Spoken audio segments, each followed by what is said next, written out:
इस्लाम दुनिया का दूसरा सबसे बड़ा धर्म है, जिसके बहुत सारे और अलग अलग फॉलोअर्स हैं। दुनिया भर में इसके 1.8 बिलियन से ज्यादा अनुयायी हैं, जिन्हें मुस्लिम कहा जाता है। अरेबियन पेनिनसुला में अपनी शुरुआत से इस्लाम बहुत दूर तक फैल गया है। इसने दुनिया के हर कोने को छुआ है, इतिहास, संस्कृति और सभ्यता पर अपनी छाप छोड़ी है। यह निबंध इस्लाम के मूल में जाता है। हम इसके इतिहास, दर्शन और यहां तक कि इसके सामने आने वाले कुछ विवादों का भी पता लगाएंगे। अरबी में इस्लाम का मतलब है समर्पण। इसका मतलब है खुद को एक ही ईश्वर, अल्लाह की इच्छा के आगे समर्पित करना। मुसलमानों का मानना है कि ईश्वर ने 7वीं शताब्दी ईसा में पैगंबर मोहम्मद के माध्यम से मानवता को अपना अंतिम संदेश दिया था। यह रहस्य उद्घाटन कुरान, इस्लामी आस्था और व्यवहार का आधार बनाता है। कुरान जीवन के हर पहलू पर मार्गदर्शन देता है। यह आस्था और पूजा, कानून और नैतिकता और ईश्वर और मानवता के बीच संबंधों के बारे में बताता है। मुसलमान कुरान की शिक्षाओं के अनुसार अपना जीवन जीने का प्रयास करते हैं। वे इसे दुनिया की जटिलताओं को समझने और आध्यात्मिक ज्ञान प्राप्त करने के लिए एक मार्गदर्शक के रूप में देखते हैं। विश्व मंच पर इस्लाम का प्रभाव निर्विवाद है। यह कला, वास्तुकला, विज्ञान और दर्शन में एक प्रेरक शक्ति रहा है। इस्तांबुल की शानदार मस्जिदों से लेकर फारस की जटिल सुलेख तक इस्लामी सभ्यता ने सांस्कृतिक उपलब्धियों का एक समृद्ध संग्रह तैयार किया है। आज की इंटरकनेक्टेड दुनिया में इस्लाम, उसके इतिहास और उसकी शिक्षाओं को समझना बहुत जरूरी है। यह बेहतर क्रॉस कल्चरल समझ और मानवीय विश्वास प्रणालियों की विविधता के लिए प्रशंसा की अनुमति देता है। इस्लाम की कहानी 7वीं शताब्दी ईसा में अरेबियन पेनिनसुला के एक बस्टलिंग व्यापारिक केंद्र मक्का में शुरू होती है। मक्का अलग अलग जनजातियों और मान्यताओं का शहर था। यह काबा का भी घर था, एक पवित्र मंदिर जिसे माना जाता है कि इब्राहिम और उनके बेटे इस्माइल ने बनवाया था। उस समय मक्का में सामाजिक असमानता और आध्यात्मिक अशांति थी। प्रभावशाली कुरैश जनजाति व्यापार को नियंत्रित करती थी और मूर्तियों की पूजा करती थी। इसी दुनिया में मोहम्मद का जन्म लगभग 570 ईसा में हुआ था। कम उम्र में ही अनाथ हो गए। वे अपनी धार्मिकता, ईमानदारी और विचारशीलता के लिए जाने जाते थे। मोहम्मद अक्सर चिंतन और ध्यान के लिए मक्का के पास एक गुफा, माउंट हीरा के एकांत में चले जाते थे। 40 साल की उम्र में उन्हें फरिश्ता जिब्राइल के माध्यम से ईश्वर से अपना पहला रहस्य उद्घाटन प्राप्त हुआ। यह घटना, जिसे शक्ति और उत्कृष्टता की रात के रूप में जाना जाता है, उनके प्रोफेटिक मिशन की शुरुआत थी। यह रहस्य उद्घाटन 23 वर्षों की अवधि में जारी रहा। कुरान में संकलित इन दिव्य संदेशों ने समाज के एक बड़े परिवर्तन का आह्वान किया। उन्होंने ईश्वर की एकता, सामाजिक न्याय के महत्व और मूर्ति पूजा की अस्वीकृति का प्रचार किया। मोहम्मद का संदेश गरीबों और हाशिए पर रहने वालों के दिलों को छू गया। हालांकि इसे मक्का के धनी और शक्तिशाली अभिजात वर्ग के कड़े विरोध का भी सामना करना पड़ा। उन्होंने उनकी एकेश्वरवादी शिक्षाओं को अपनी सामाजिक व्यवस्था और आर्थिक हितों के लिए खतरा माना। मोहम्मद का जीवन उनके अटूट विश्वास और ईश्वर के संदेश के प्रसार के प्रति प्रतिबद्धता का प्रमाण था। उन्होंने धैर्यपूर्वक उत्पीड़न और कठिनाई को सहन किया। धमकियों और दुश्मनी का सामना करने के बावजूद उन्होंने इस्लाम का संदेश देना जारी रखा। उनके दिव्य मिशन में उनके अटूट विश्वास और अपने लोगों के प्रति उनकी करुणा ने उन्हें सम्मान और अनुयायी दिलाए। 622 ईसा में मक्का में बढ़ते उत्पीड़न का सामना करते हुए मोहम्मद और उनके अनुयायी मक्का के उत्तर में एक शहर यथरिब चले गए। इस घटना को हिजरा के रूप में जाना जाता है, जो इस्लामी कैलेंडर की शुरुआत का प्रतीक है।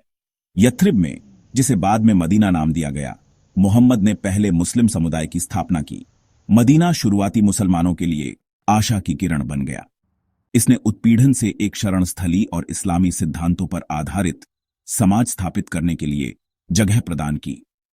पैगंबर द्वारा तैयार किए गए मदीना के संविधान ने एक बहुलवादी समाज की स्थापना की।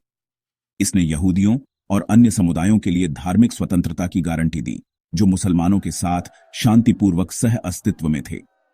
मोहम्मद को मदीना में रहस्योद्घाटन मिलते रहे। इन बात के रहस्योद्घाटनों ने शासन, कानून और सामाजिक न्याय के मुद्दों को संबोधित किया। उन्होंने एक व्यापक इस्लामी जीवन शैली की नींव रखी।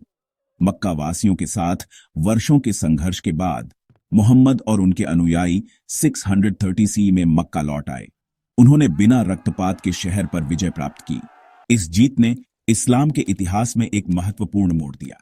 काबा को मूर्तियों से मुक्त किया गया और एक ईश्वर की पूजा के लिए फिर से समर्पित किया गया। इस्लामी व्यवहार के केंद्र में इस्लाम के 5 स्तंभ हैं। ये पूजा के मूलभूत कार्य हैं जो एक मुस्लिम के जीवन का ढांचा बनाते हैं। वे हैं, पहला, शहादा, विश्वास की घोषणा, अल्लाह, ईश्वर की एकता और मोहम्मद की पैगंबर के रूप में मान्यता इस्लाम में सबसे महत्वपूर्ण है।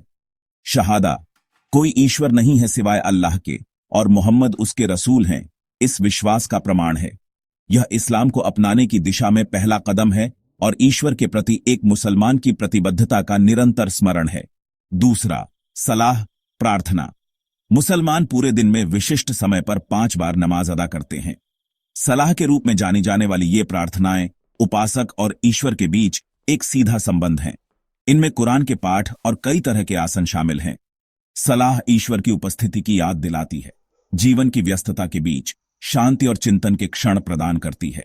तीसरा, जकात, दान।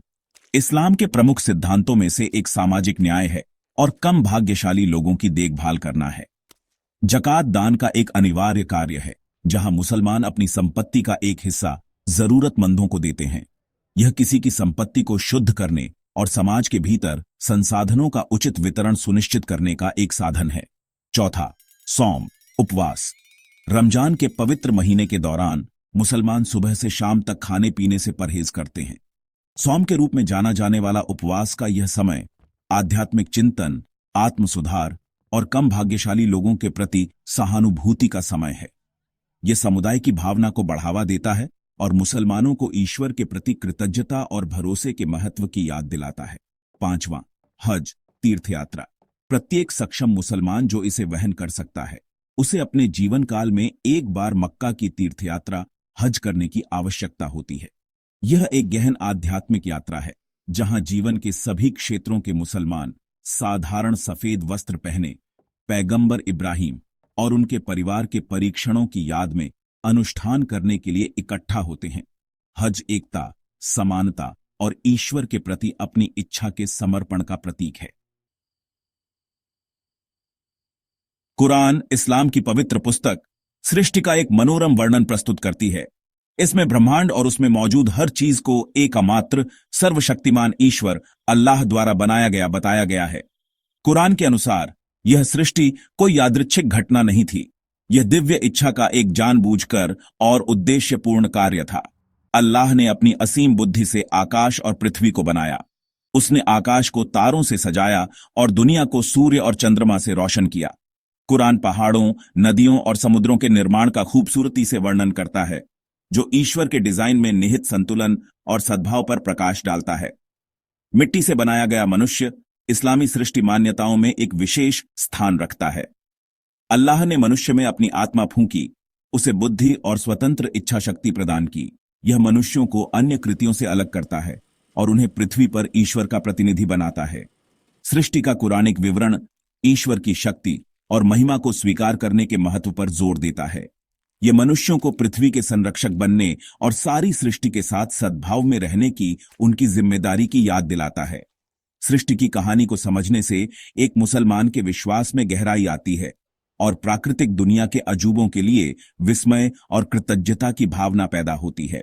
इस्लाम के मूलभूत सिद्धांत और शिक्षाएं न केवल अतीत में बल्कि आज भी हमारे जीवन को आकार देने में महत्वपूर्ण भूमिका निभाते हैं। इस्लामिक शिक्षाएं व्यक्तिगत आचरण, सामाजिक न्याय और सामुदायिक सेवा पर जोर देती हैं। उदाहरण के लिए, इस्लाम में ज़कात का सिद्धांत, जो आवश्यकता से अधिक धन का एक हिस्सा गरीबों और जरूरतमंदों को देने का निर्देश देता है, आर्थिक असमानता को कम करने में सहायक है। इसके अलावा सलात या नमाज, जो दिन में 5 बार की जाती है, आत्म अनुशासन, समर्पण और ईश्वर के प्रति आभार व्यक्त करने का एक तरीका है।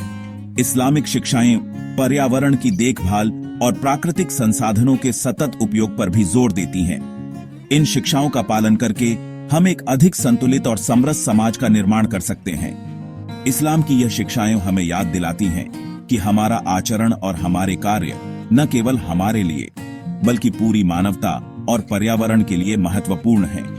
आज के तेज तर्रार जीवन में इस्लामिक सिद्धांत हमें स्थिरता, शांति और सामंजस्य का मार्ग दिखाते हैं। नमस्कार दोस्तों, हमारे चैनल में आपका स्वागत है। अगर आप इस्लाम और इसकी समृद्ध विरासत के बारे में विस्तार से जानने में रुचि रखते हैं तो कृपया हमारे चैनल को सब्सक्राइब करें, हमारे साथ जुड़ें और इस अद्भुत यात्रा का हिस्सा बनें। बेल आइकन को दबाएं ताकि आप हमारी नई वीडियोस को मिस न करें। धन्यवाद।